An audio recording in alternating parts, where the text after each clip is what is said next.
Hi besties, welcome back to another day in my life weekend edition. This morning I started off by showering, just putting a little makeup on because my boyfriend and I were going to go out. Since it is summer, I don't really like putting on a lot of makeup, so I'll just go in with a little bit of blush, a little bit of concealer. I'll go in with a little bit of powder after just to set everything. Then I'll quickly fix up my eyebrows, apply a little bit of blush, and I'll finish everything off with a lipstick. And that is my go-to summer look. My outfit was pretty simple. I just wore this halter top and some jeans. I honestly didn't know what to wear. We didn't really have much of a plan, but we did know that we wanted to go to a soccer game that was happening tonight. We did leave the house pretty late, and by this time we were really hungry. We also didn't really have time to do anything else because the soccer game started at 8. We kind of just drove around and walked around until we figured out what we were going to eat. Kevin mentioned going to Emmy Squared, which is one of our favorite places. It's just a nice little chill spot that specializes in Detroit style pizzas. The food is so yummy.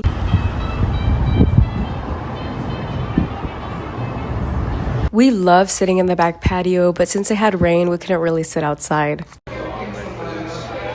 As you can tell, we were really excited to eat. We started off with some drinks, of course. Kevin got a bourbon cocktail and I just got a glass of wine. The food was so delicious. I got this vodka pizza. Kevin ordered some Sia waffle fries and he ended up getting a chicken parmesan sandwich. After eating, we were on our way to the game. Thankfully, it was close to Emmy Square. It was like a 4-minute drive. Quickly got there just in time. Unfortunately, we parked a little too far from the stadium, so we did have to walk a bit before we got there.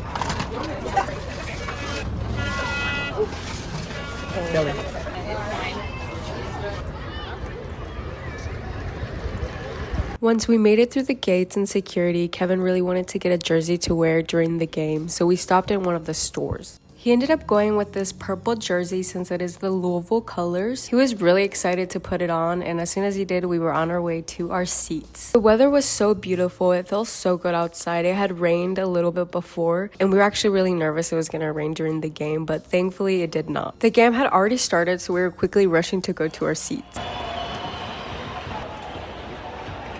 Now, I don't know too much about soccer. I was honestly just happy to be there. My brother and Kevin have been talking about this game for a couple days now, so I was so happy we could make it, and I was so happy it didn't rain. Apparently, Louisville was playing a really good team, so it was an intense game. My favorite part was honestly just watching the sunset and just look at this view. It was so beautiful. To all the ladies in the place with style and grace, allow me to lace these lyrical douches in your bushes who rock grooves and make moves with all the mommies. The back of the club, sipping my wet is where you find me. The back of the club, macking holes, my crew's behind me. Mad question asking, blunt passing, music lasting. But I just can't quit because one of these honeys Biggie got to creep with, sleep with, keep the ep a secret. Why not? Why blow up my spot? Cause we both got hot. Now check it. I got more Mac than Craig and in the bed. Believe me, sweetie, I got enough to feed the needy. No need to be greedy. I got mad friends with Benzes. See notes by the layers. True fucking players. Jump in the Rover and come over. Tell your friends jump in the GS3. I got the chronic by the tree. Finally, the game had ended and it was time to walk back to the car. We were kind of lost at first because we didn't know where we had parked or where we had walked from, but we eventually figured it out. We ended up just driving back home and chilling for the rest of the night. We ended up watching Netflix and calling it a night. And that concludes the end of my vlog. Thank you guys so much for watching. I know we didn't really do a whole lot, but it was still really fun. I wasn't gonna film, but Kevin kept pushing me to, so here I am. Thank you guys so much for watching. I hope you guys have a lovely, blessed day or night, and I will see you in my next video.